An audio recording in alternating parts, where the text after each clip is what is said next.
Thank you very much, Ben, and it's great to be back with Host City. Uh, and also would like to thank Host City and your partners, Event Scotland and Glasgow Life, as well as all of the sponsors and supporters that make this event possible annually. So we have a very exciting topic, something certainly passionate about personally, but also the panelists that we've assembled today are equally passionate about topics of diversity and integrity and how that affects leadership. So if we start to define, what do we mean by diversity and integrity? Diversity encompasses the intersectionality of the human lived experience, and it includes qualities and attributes such as race, gender, ethnicity, ability, brain function, and behavioral traits, our values, our nationality, age, religion, and beliefs, sexual orientation, status in higher education, economic status, social status, and let me tell you, the list goes on and on. So in other words, our very diversity is what makes us, us, in terms of our identity, our being, and our belonging. And in a group setting, it is the varying differences represented by each individual on a team, a board, or in this case, a panel. So what is integrity? Well, having integrity means doing the right thing in a reliable way. Quite simple, we think. It's a personality trait that we often admire, since it means a person has a moral compass that does not waver. It literally means having wholeness of character with traits such as graciousness, respect, honesty, trustworthiness, responsible, helpful, patient, hardworking, and more recently, words like caring and empathetic have transcended into the realm of describing one's integrity. So over the past 20 months, and as we heard from a number of the panelists in panel one and in some of the keynote speeches, the global sport and event hosting industries have experienced unprecedented upheaval and challenge due to the global COVID-19 pandemic. A social reckoning and global discourse is amongst us on a range of issues related to freedoms, fairness, equality, and justice. And of course, all of this is happening with the looming threat of economic uncertainty. The notion of good leadership has been challenged with words like representative, transformational, visionary, innovative, with higher expectations more than ever for leaders that must deliver measurable impact across commercial, social, environmental, and more recently, cultural spheres. All of this happening at a time that we say we're better connected and better informed than ever before, but in many cases, we feel that we're further apart, more isolated, and even more divided. So faced with these considerations and the real and present challenges, can our diversity, who we work with, and our integrity, how we work, combined with the right leadership, working with events and hosts, be the game changer in our societies as we face the new norms, foresee the next horizon, and forge a more sustainable and prosperous future for all? So, to tackle these big questions, Host City has put together a panel of esteemed leaders who are working to address these very issues in similar but also very different ways. I'm joined by Rita van Driel, Governing Board Member and Women in Sport Commission Chair of the International. Due to join us is a longtime IOC member and activist and Vice President of the International Swimming Federation, FINA. We're joined by Brendan Williams, also Chair of the Athletes Advisory Commission for the Commonwealth Games Federation, and Densign White, last but not least, the CEO of the International Mixed Martial Arts Federation and Chair of the UK-based charity Sporting Equals. So to kick us off, I'm going to ask you each to answer one question, and I'm going to give you 3 minutes. What are the critical characteristics, in your respective opinions, that good leaders must have to forge a culture that embraces diversity and upholds integrity? Over to you, Rita. Wow, thanks, David. and I'm getting almost shy to be in this panel. And thank you also, Host City 2021, to invite me. And your question is it's a difficult one, and maybe not. I like to reflect on it from my own personal development as a leader, as it comes to try to be a leader for a good, to forge culture and to embrace diversity and uphold integrity. In whatever role I have been in my life, and these are many, I have always tried to be maybe empathic and caring. I've always tried to imagine what it would be if I was in the position of the person I work with. So that was as a teacher. I tried to imagine what it means to be the pupil or the parent. As a coach, what if I was the athlete? And more specific, when I was when I became involved in the Paralympic movement as a coach and a guide runner for a visual impaired athlete, I was thinking about, wow, if I was the athlete not seeing anything and I was asked to go downhill on my skis, what would I expect from my guide and my coach? And that is a natural way for me to do things. And it brought me far, I would say. So I would say if you are a leader and you want to embrace diversity, include the persons you are working with. Ask what they want. Ask their opinions. Make them feel to be seen and heard. And I think it also relates to all of us. You don't want to be talked about you without knowing or without being a part of it. So I would say to each leader, look in the mirror and reflect on your own behavior, your attitude, and your actions, and try to imagine if you are including or excluding persons. And about upholding integrity, I like to say, practice what you preach. And that's easy to say, but we all know that this doesn't always happen. And looking back at my 12 years as IPC governing board member, which will, by the way, end this Saturday, I'm proud. I'm really proud to especially how we protected our integrity, our identity, and how we have upheld that. And the challenge as a board is always what is good for the athletes and what is good for the overall movement. And find that balance is a really difficult one. And for example, in 2016, when we decided to ban the Russian team from the Rio Paralympic Games, it was a tough one, but we felt it was absolutely the right thing to do. And we were able to act because of our governance. And we did act, and it brought us a lot. We got a lot of respect from other organizations, a lot of recognition on who we are and how we dealt with it. So good leaders stand up, act, and don't look away and wait to see what happens. So that's it for now. Thank you. Thank you so much, Rita. Excellent response. And I believe we've now been joined by also Sam Ramsamy. So it's great to have you here, sir, my good friend. And yes, it's wonderful to see you even from afar. Sam, I'm going to jump over to you. I have introduced you as a longstanding IOC member, an avid activist for humanity and sport, and of course, a vice president of FINA. We are tackling important discussions on diversity and integrity and leadership. And so the first question, and we're giving each panelist 3 minutes to answer this because we have a few other questions we want to ask you. What are the critical characteristics, in your opinion, that good leaders must have to forge a culture that embraces diversity and upholds integrity? Thank you, David. The important thing is, in leadership, of course, the word leader is important. And I have had occasions, on very many occasions, to talk to young sports administrators and also people involved in various other forms of community.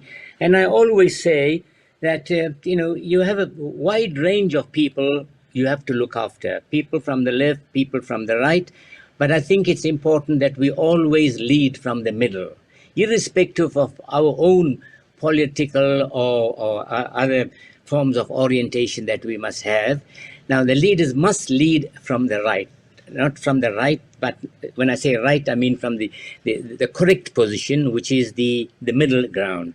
In fact, when Nelson Mandela became president of South Africa, he also had to take the same view. Race discrimination, as all of us know, is called apartheid in South Africa. He had to go along and make sure that he incorporated the people who were formerly from the racist group, the white group, or the enfranchised group, and he managed to do that.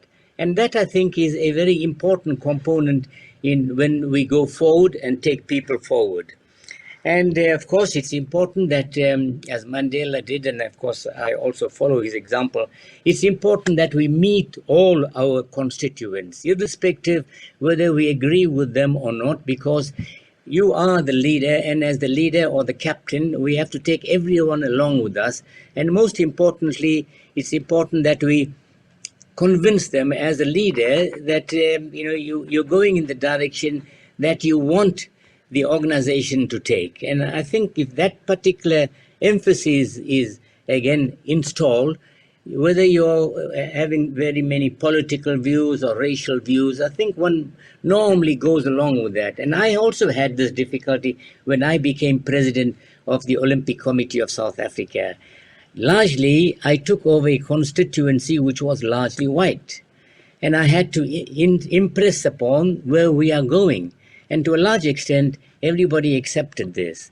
And here I'd like to quote in conclusion, everybody talks about the leadership potential and elements of our very famous Scottish citizen, Alex Ferguson. And of course, in his leadership quality, he had a degree of fear. Of course, this was important because of the type of component he was dealing with. But most importantly, the fear came out of respectability.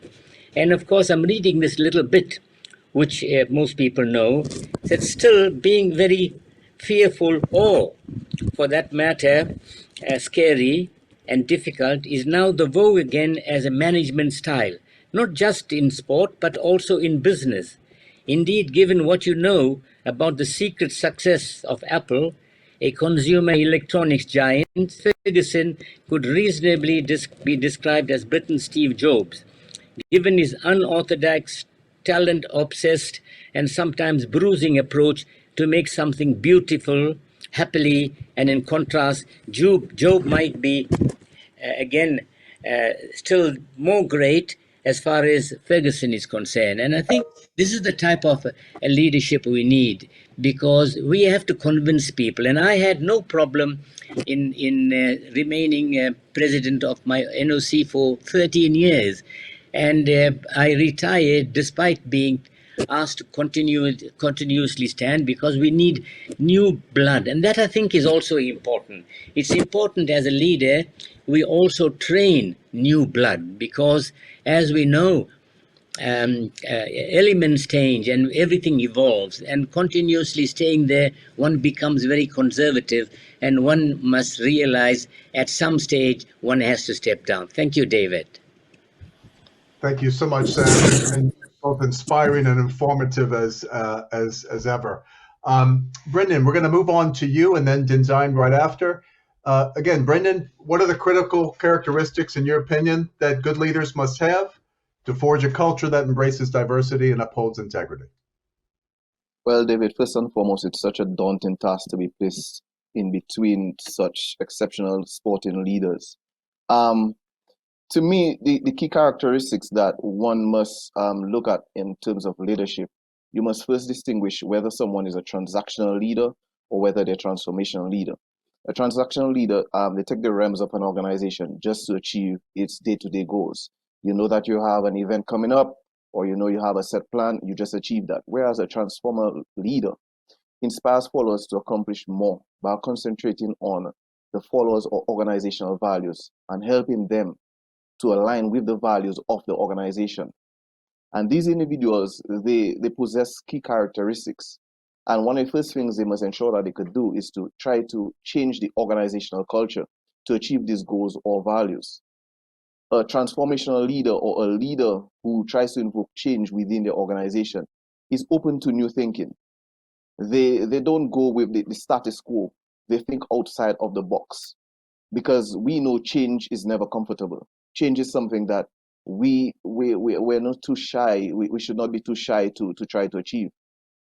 They possess that talent of broadening minds.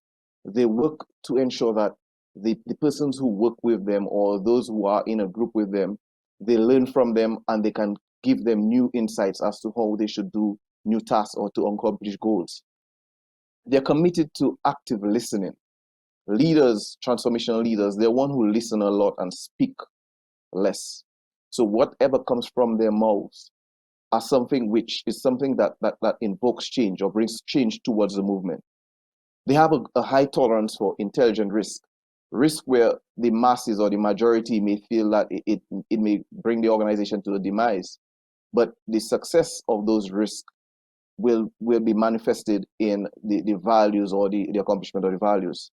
They're also willing to accept responsibility. The actions or whatever they decide to do rests on them.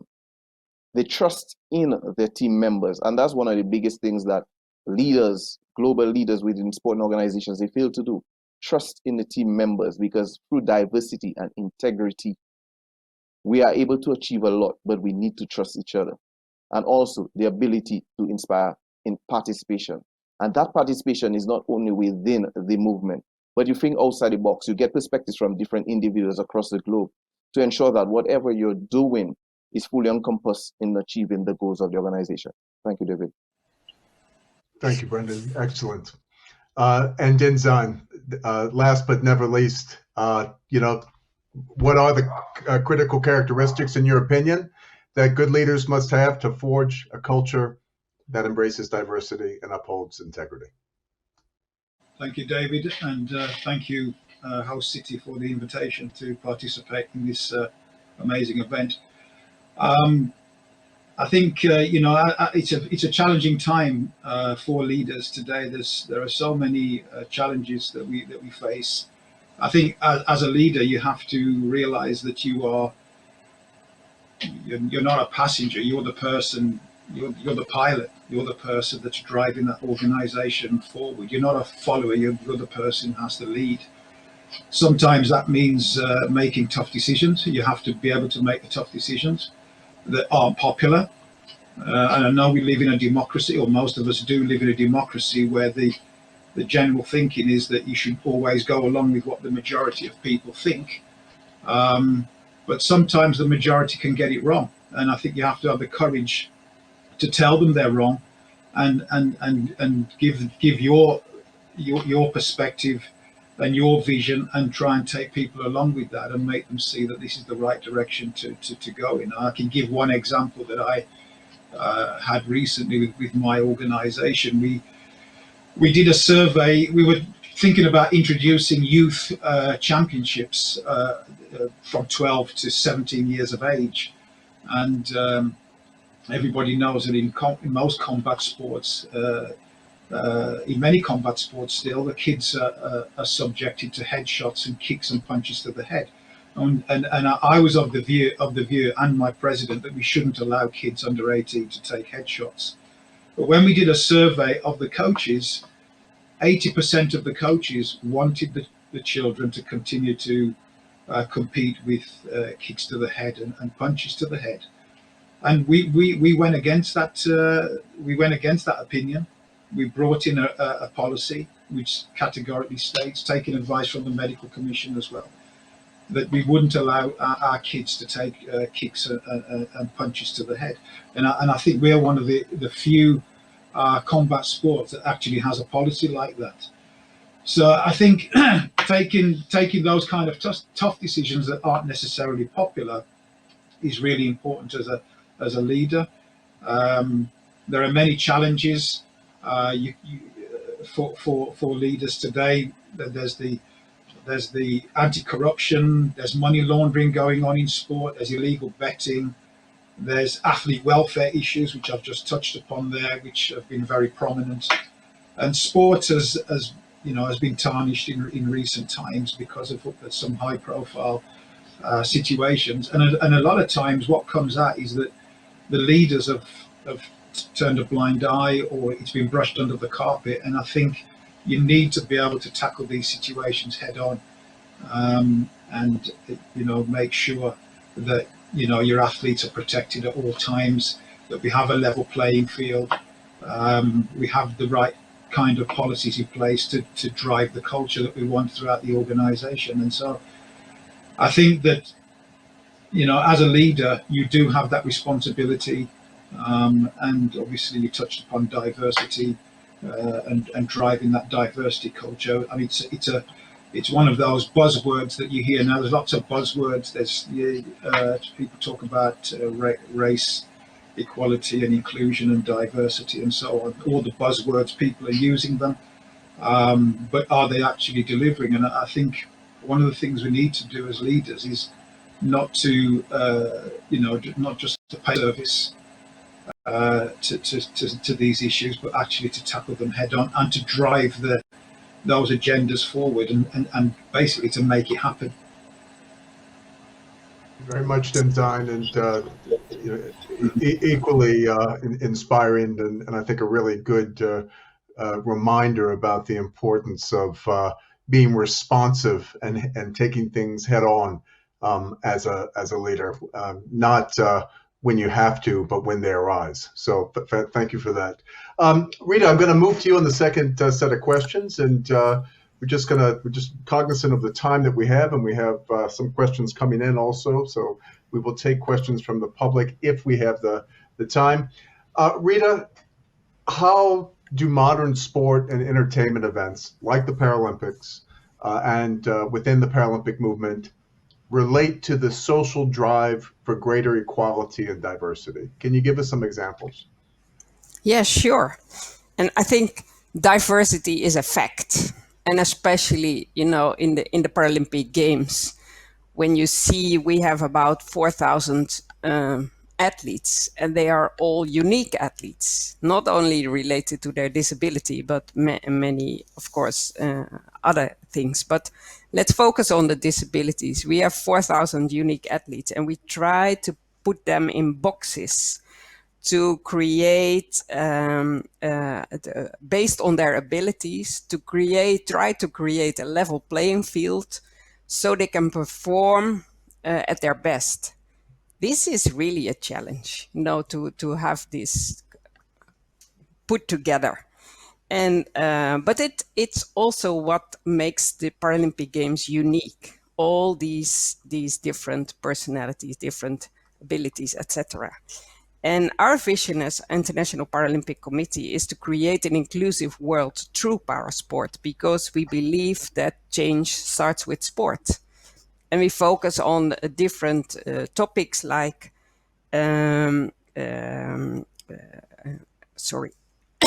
attitudes, mobility, and opportunities. And attitudes is really a big thing, because we have noticed with the Paralympic Games, for example, in London, that that was the first time that all our events were, the tickets were sold. And the impact of that, so many UK people have seen the Paralympic Games change their attitudes. And 1 out of 3 persons in the UK changed their attitude towards persons with disability, which is huge, of course. It's about 20 million people that changed their attitude. So that's what we want to achieve with the Paralympic Games, and not only on attitudes, also on barrier-free, accessibility, and also the opportunities. We really push forward that each host city focus on barrier-free environment, not only in the venues, but also in the streets, in the hotels, etc. So it's a big push forward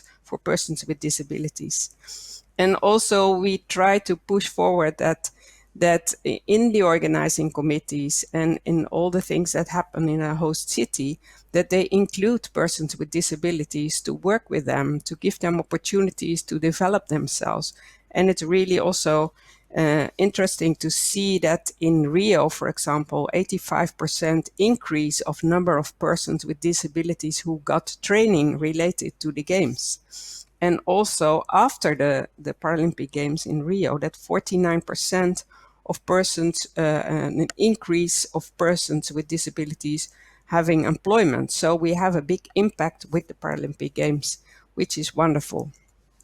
And I think interesting also, not related to the Paralympics or whatever, but you know, I'm also an activist for women in sport, and it was very interesting for me and many others the change in leadership in the organizing committee in Tokyo, that Mr. Mori had to step down because of what he said related to women in leadership positions. The fact that Mrs. Hashimoto took over and she immediately used the opportunity to take action and to change, to push forward many women in leadership positions in the organizing committee. I think that's the power of what we can all achieve with these events. So yeah, we can do much more, I think, to create more inclusion, to create more equality if we really act. Thank you. Great. Thank you, Rita. Excellent. Sam, over to you. I mean, how does modern sport and entertainment relate to the social drive for greater equality and diversity? And I'm going to combine this with the second question I had for you. You know, you have, you know, seen it all, and particularly your journey in South Africa. You know, when you're working in a city, what can cities do to face up to their histories, their reality, when hosting an event? And how does this really, do you consider this a way of leading with integrity, whether that history is positive or more challenging or negative? Thank you, David. It's a series of components, but I'll try to address each one as they go along. And sometimes, obviously, as we're going to do, and as regards equality and diversity, integration is very important. So I have to do that particular issue of integration, especially in South Africa. It's a very important component, integration. Now, firstly, when we look at sport on its own as a maxim, you know, in the past it was sport, you play it because you love it and you wanted to propagate that particular sport. But now sport has changed altogether. The components of sport has become highly commercial, and survival as a result of that, we have to take into consideration entertainment, because entertainment is now becoming more and more integrated into the sports component. Whether we like it or not, that's the way we are going. And also, of course, most importantly, that is what the sports fans want.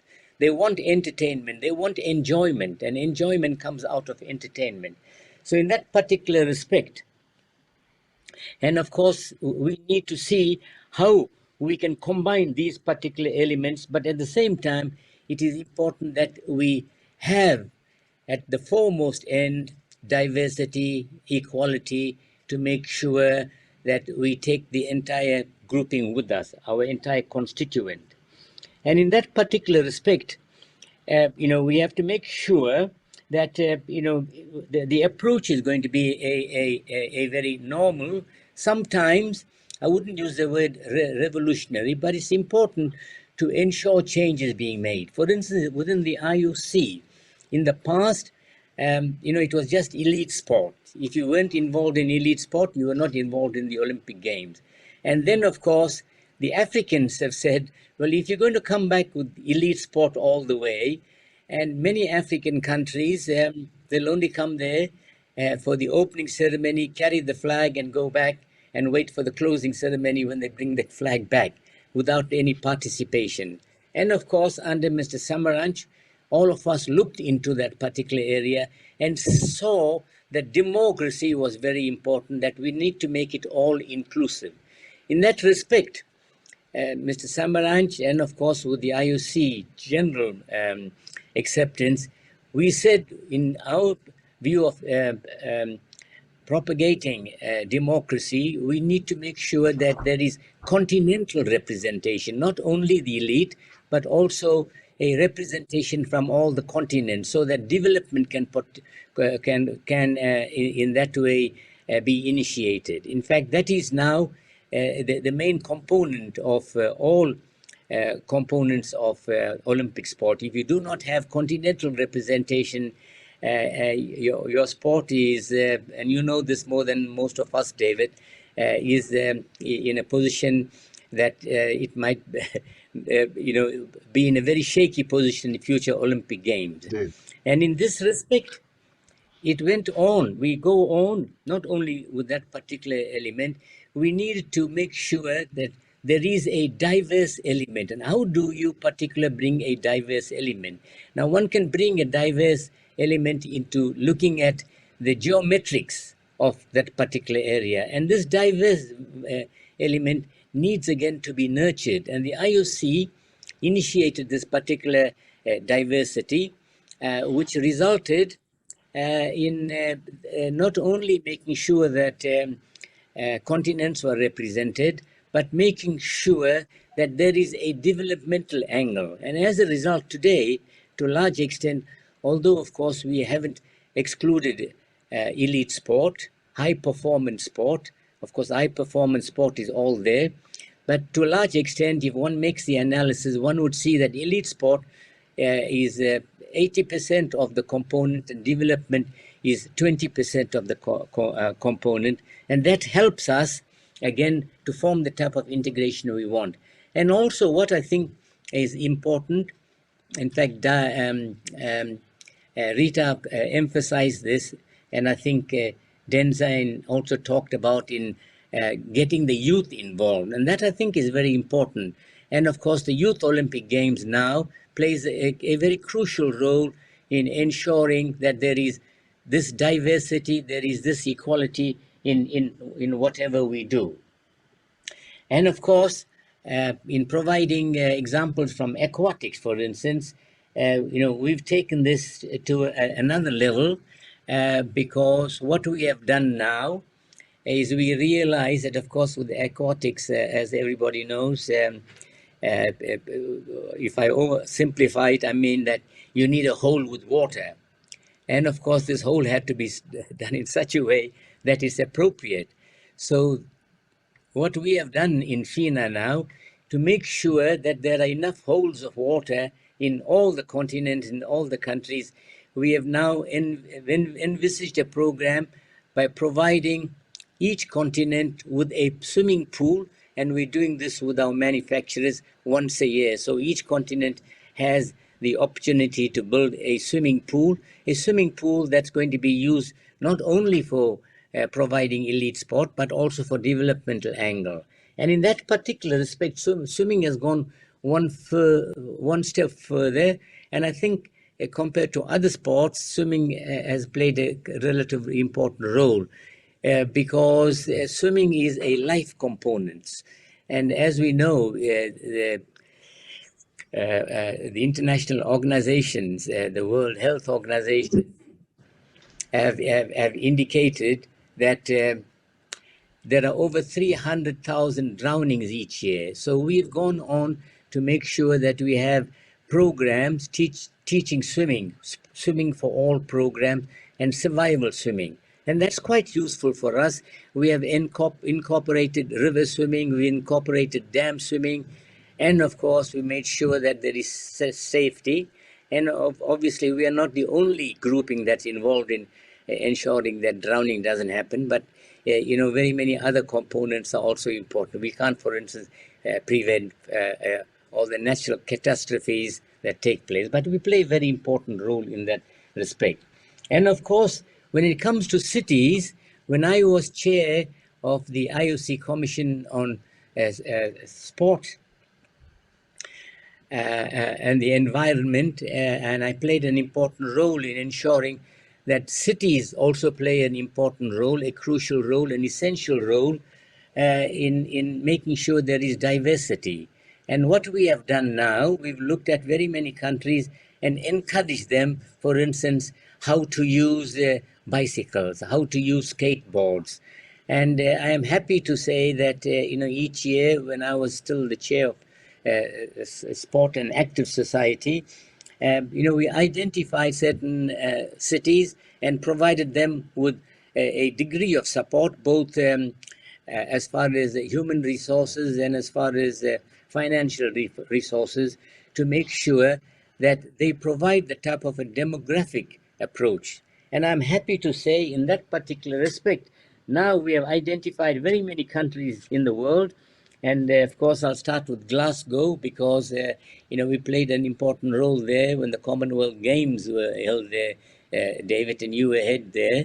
And of course, not many of us saw the diversity there, but of course, everybody concentrated on high performance sport, but diversity developed. And that also happened in Liverpool, Buenos Aires, Durban in South Africa, Dakar, Beijing, and the list can go on and on. And I am happy to say that many countries are now looking at that, how they could have community activities, and community activities are important. Having fundraisers, for instance, and many of these organizations have these fundraisers. Like, for instance, in Durban, unfortunately, we are now in the new norm vis-a-vis the prevailing pandemic, and we have to be careful how we do it. And we have, of course, this is the summertime in the coastal cities in South Africa, and they have family activities. And of course, to some extent, we need to be careful how that is done at this particular moment.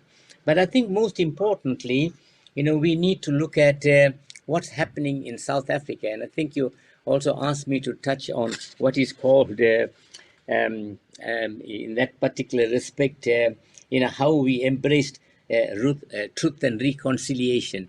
And that, I think, is very important in South Africa.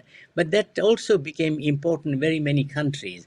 And also in Europe, and especially in the United States, when certain minorities were excluded, and how these minorities can play a very important role in not only integrating the society, but also in making sure that everybody within that society are active participants. And of course, I am happy to say when Bill Clinton was President of the United States, he started a project in California, and where, for instance, basketball began being played at midnight in certain areas. Of course, in California, we are lucky in the summer months. There's summer months we can do this.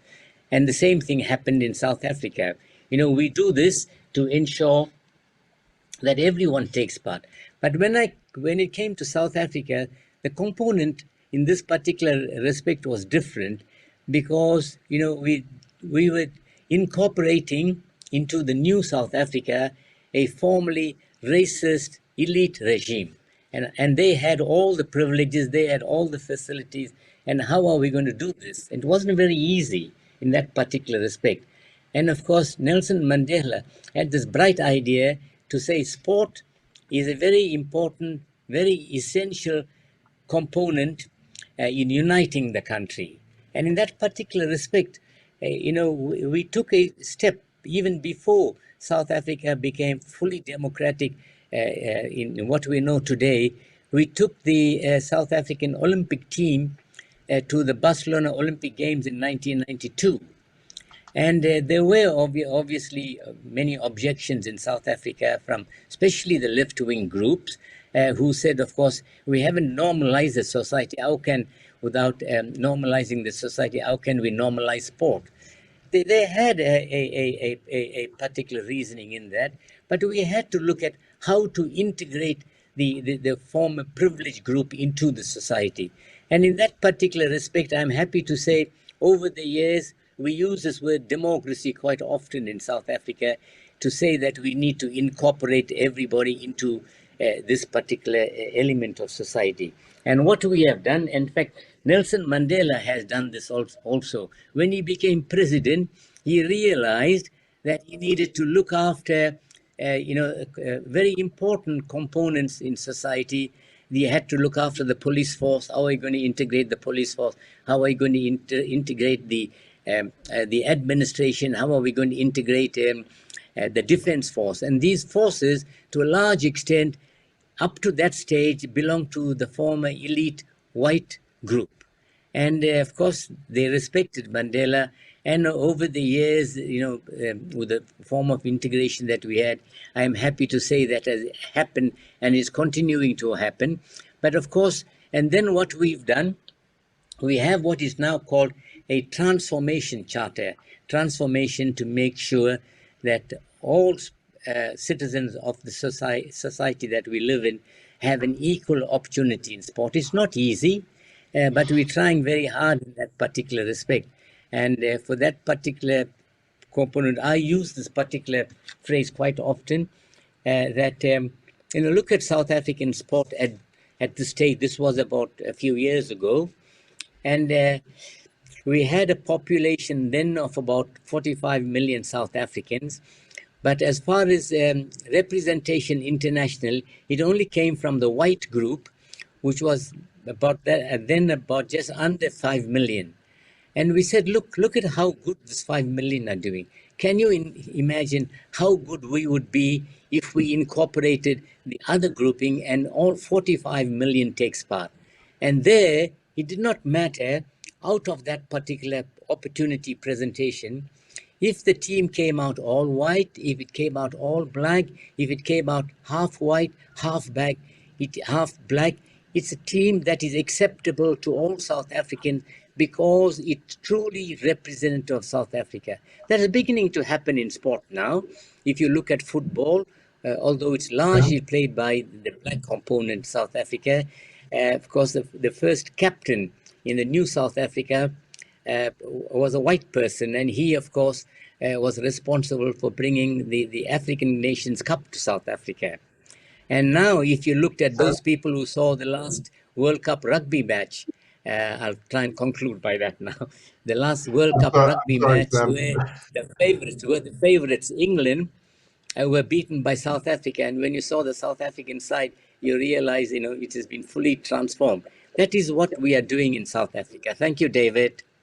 Sorry, we're just running out of time, and we wanted to touch on Brendan and Densign, and unfortunately, I'm being told that we don't have any more time, but I know both of you have some very interesting points that I would really like for you to cover at some point. I'll discuss with Host City and see how we may be able to capture that and get that out in another medium, but really want to thank everyone for your attendance. Sam, thank you for your input. Rita, thank you. Brendan, you have a lot to say around athlete activism and advocacy, and we definitely want to hear about that. And also, Densign, you have a lot to say about how we make leadership in sport more equal, particularly the good work that you're doing in the UK. But I'll tackle that with Host City and see what we can do. Thank you so much.